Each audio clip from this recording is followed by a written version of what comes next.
और तुम्हारे जैसे हिंदू आने वाले समय में मार मार के अल्लाह अकबर कहवाएंगे मुगल लोग, मार मार के। तुम ही धर्म परिवर्तन में जाओगे क्योंकि तुम अपने धर्म में दृढ़ नहीं हो। जो अपने धर्म में दृढ़ नहीं वो दूसरे धर्म में चला जाएगा। लिख लो, बात हम गलत नहीं कह रहे। आज हिंदू ईसाई मिशनरी ले जा रहे हैं हिंदुओं को, बौद्ध मिशनरी ले जा रही हिंदुओं को। हिंदू समझ नहीं पा रहा है कि हमें करना क्या चाहिए। हम लोग सनातन धर्म का प्रचार करने आते हैं तो वही प्रबुद्ध लोग ऐसा कहते हैं कि कथा सुनना पाखंड है, जो पढ़े लिखे लोग भी हैं। अरे भक्ति करना पाखंड है, तिलक लगाना पाखंड है, राम राम करना पाखंड है, इससे क्या हो जाएगा। अपने ही हिंदू लोग अपने धर्म का विरोध पुरजोर करते हैं। अमेरिका वाले समझ गए कि राम राम करना चाहिए, वो कर रहे हैं, वो भी भक्ति कर रही है माताएं। विदेश से आके माताएं भक्ति कर रही है हमारे देश में, पर हमारे देश की माताएं लड़ पड़ रही, उनको भक्ति करने मर रही है। हमारे देश के लोग, हमारे देश के युवक गलत गलत व्यसनों में फंसा हुआ है, दारू, शराब, मांस, अंडा। उसको सत्संग में कोई अनुभव नहीं होता। हमको सत्संग जाना चाहिए कि नहीं, हमें भगवान में भक्ति करना चाहिए कि नहीं, उसको कुसंग से मतलब है। महाराज, जिस देश में ऐसे युवक हैं, जिस देश या जिस धर्म में ऐसे नालायक लोग प्रकट हो जाएंगे, वो धर्म का बेड़ा गर्क कर ही देंगे। हमारे कुछ ही सनातनी भाइयों ने धर्म को बचा रखा, जो धर्म में लगे हुए, तन मन प्राण से लगे हुए, तन मन धन से, धन भी न्यौछावर किए, प्राण भी न्यौछावर किए, जो अपने धर्म में। देखो, मरने से डरना नहीं चाहिए। क्यों डरोगे भाई? तुम या तो धर्म के लिए लड़के मर जाओ, या तो खटिया पड़ के मर जाओ, मरना तो वही है। तो हमारे पूर्वज समझते थे कि हम लोग सूरवीर हैं, हम धर्म के लिए लड़के मरेंगे, खटिया पे पड़ के नहीं मरेंगे। हमारे सूरवीर, हमारे ब्राह्मणों में भी, क्षत्रियों में भी एक से इतिहास पढ़े हमारे हिंदुओं के। हमारे पूर्वजों ने हमारे धर्म की रक्षा के लिए लड़ाई लड़के मरना स्वीकार किया है, खटिया पड़ के मरना स्वीकार नहीं किया। पर आज के लोग चाहते हैं हमें कोई आए गला रेत जाए, हलाला कर जाए, मतलब हलाल कर जाए, हलाल कोई आए हमारा हलाल कर जाए, कन्हैया लाल के जैसा दुकाने में इतना बड़ा हथियार ले आए, कट से काट दिया। एक अभी सुबोध नामक बालक सनातन धर्म की रक्षा में मारा गया। कई ऐसे बालक हैं जो सनातन धर्म के लिए आवाज उठाता है, वो मारा जाता है, पर हिंदू उसके लिए कोई आवाज उठाने को तैयार नहीं, क्योंकि हम लोग अपने सनातन धर्म के में नीचे गिर चुके हैं। हम भागवत तो सुन रहे हैं, पर अपने धर्म के लिए जो कार्य करना चाहिए वो कर नहीं रहे हैं। हम रामायण भी सुनने चले आते हैं, अच्छा वो भी नहीं सुन पाओगे आने वाले समय में, क्योंकि व्यास ही नहीं बचेंगे। उनको भी जो वेद पुराण कहेगा उसको देश निकासई बहुविधि त्रासई, जो कहा वेद पुराणा, उसको बहुत प्रकार से लोग त्रासेंगे, देश से निकालेंगे, उसको बहुत प्रकार से गाली देंगे जो वेद पुराण कहने चलेगा। तो ऐसा हाल हो जाएगा, ऐसा हाल है। आज भी थोड़ा थोड़ा लोग बहिष्कार करते हैं, धर्म का खूब पुरजोर करते हैं। महाराज कहते हैं सनकादिकों ने कथा की महिमा श्रवण कराना शुरू किया। गंगा इत्यादि नदी भी आई थी, गंगाध्या सरितस्तत्र पुष्करा दिसरांसिच, जितने भी पुष्कर इत्यादि तीर्थ हैं सब लोग आए, सरोवर जितने भी हैं सब लोग आए, नदियां आई महाराज कथा श्रवण करने के लिए। ये सब दिव्य रूप धारण करके, हमारे सनातन धर्म में कोई भी जड़ चीज नहीं है, सिया राम मैं सब जग जानी, इस भावना से हम वृक्ष का भी पूजा करते हैं ना, तुलसी का पूजा करते हैं, वृक्ष में पीपल का पूजा करते हैं, बट वृक्ष का पूजा करते हैं। आज बट सावित्री व्रत है, बट का पूजा हो रहा है। गंगा नदी के पूजा करते हैं, पृथ्वी का पूजा करते हैं, वायु का पूजा करते हैं, आकाश का पूजा करते हैं, सूर्य का पूजा करते हैं। जिससे हम लाभ प्राप्त करते हैं उसकी हम पूजा करते हैं, जिससे हमें लाभ मिलती है उसकी पूजा करनी चाहिए। उन्होंने भागवत कथा श्रवण की, महिमा सुनाना प्रारंभ किया। कहा सदा सेव्या श्रीमद् भागवती कथा यस्या श्रवण मात्रेण हरिश्चित्तम समाश्रयेत्। बार बार सुनो भागवत की कथा, बार बार सुनो। क्यों? इसके सुनने मात्र से भगवान हरिश्चित्तम समाश्रयेत, भगवान आपके हृदय में आके बैठ जाएंगे। क्यों सुनना चाहिए?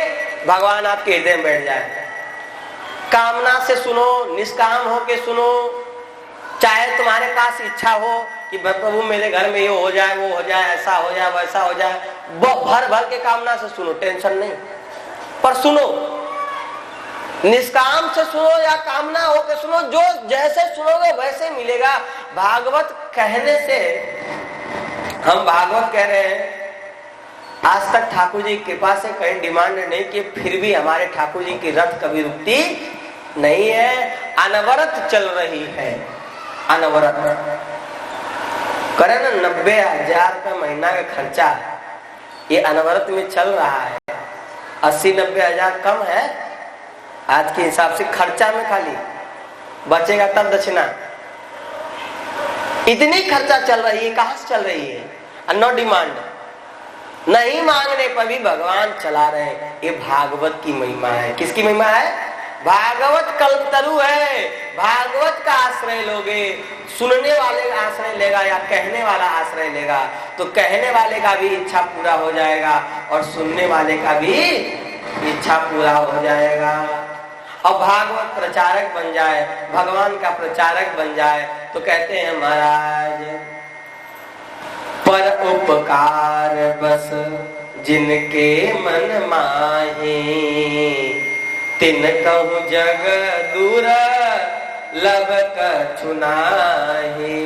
जिनके मन में परोपकार बस जाता है या जिनके मन में परोपकार आश्रय ले लेता है, संसार में उनके लिए कोई भी चीज दुर्लभ नहीं होती है। बस परोपकार की भावना से चले, को हर एक चीज मिल जाएगा, जो चाहोगे मिल जाएगा। ये नहीं कि आप गरीब हैं तो परोपकार नहीं कर सकते, कर सकते हैं। महागरीबी, हम क्या, हम कोनो अमीर के बाप के बेटे हैं, हम पैसा बांटते चल रहे हैं, ज्ञान ही तो बांटते चल रहे हैं। ज्ञान ही बांटते चल रहे हैं, ज्ञान से उपकार कर रहे हैं। जिसके पास जो चीज हो वो उसी वस्तु पदार्थ से उपकार करते चले गए। बोले वृंदावन बिहारी लाल की। जो चीज है उसी से उपकार करिए। कहते हैं, आवाज कम करो हल्का, साउंड का पीछे वाला। कहते हैं कि जहां पे भागवत होती है, कथा भागवत श्यापी नित्यम भवती यद गृहे, जिस घर में भागवत होती है, तद गृहम तीर्थ रूपम ही वस्ताम पाप नाशनम, वो घर तीर्थ रूप हो जाता है, वहां वास करने से पाप नष्ट हो जाता है।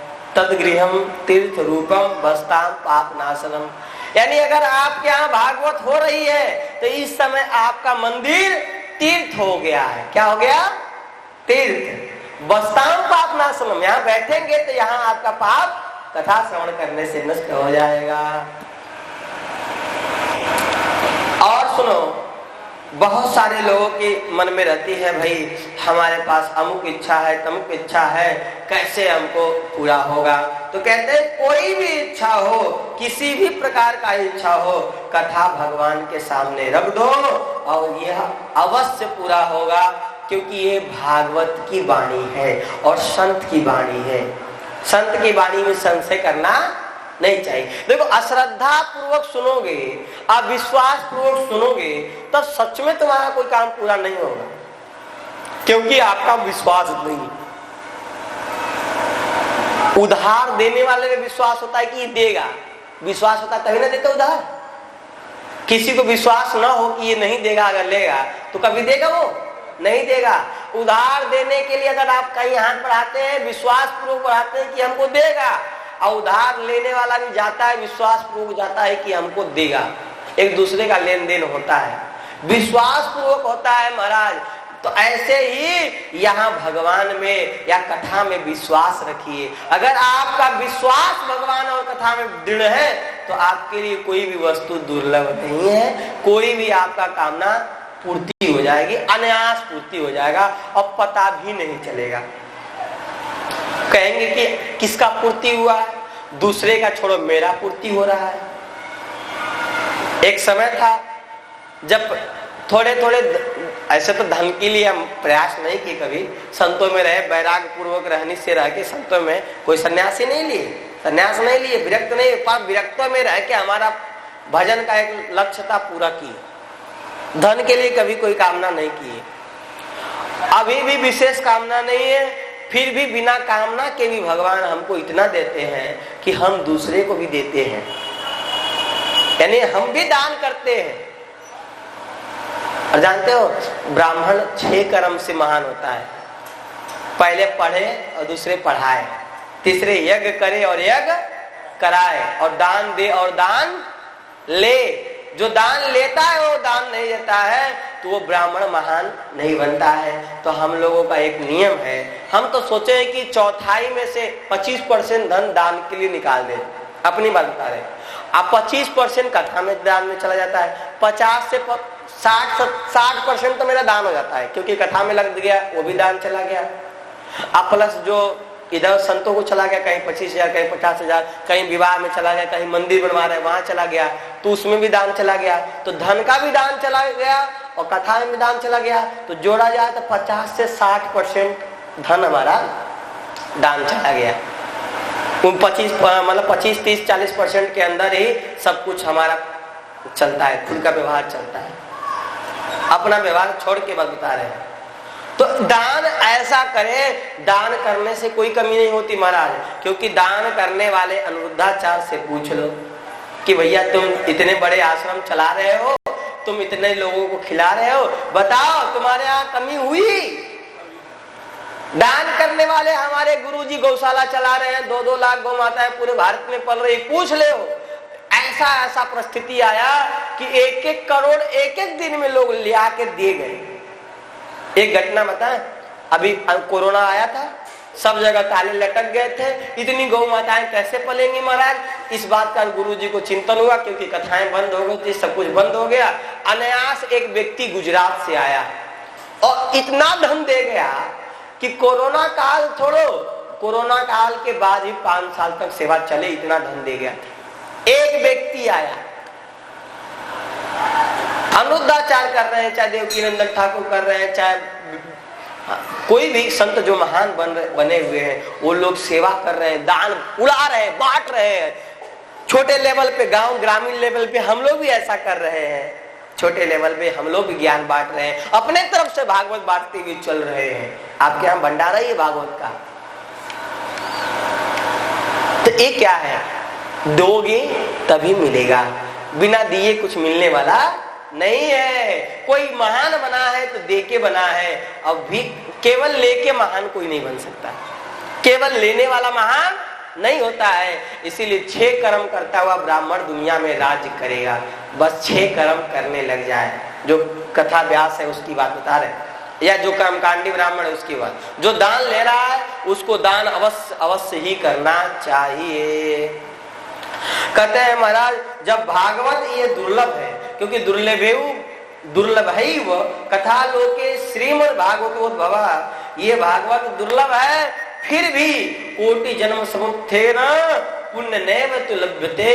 कोटि जन्म का जब पुण्य उदय होता है तब श्रीमद् भागवत की कथा मिलती है, नहीं तो नहीं मिलेगी। आपके गांव का पुण्य उदय हुआ है, आप नहीं कराए यहाँ भागवत, फिर भी आपको कथा का स्वरूप मिल रहा है, कथा मिल रही है। आपने कथा नहीं कराई फिर भी आपको कथा मिल रही है, इसका मतलब आपके जन्म का पुण्य उदय हो चुका है। कहते हैं कि ये जो भागवत है, इसके सामने यज्ञ भी गर्जना करे, तब भी गर्जना करे, पर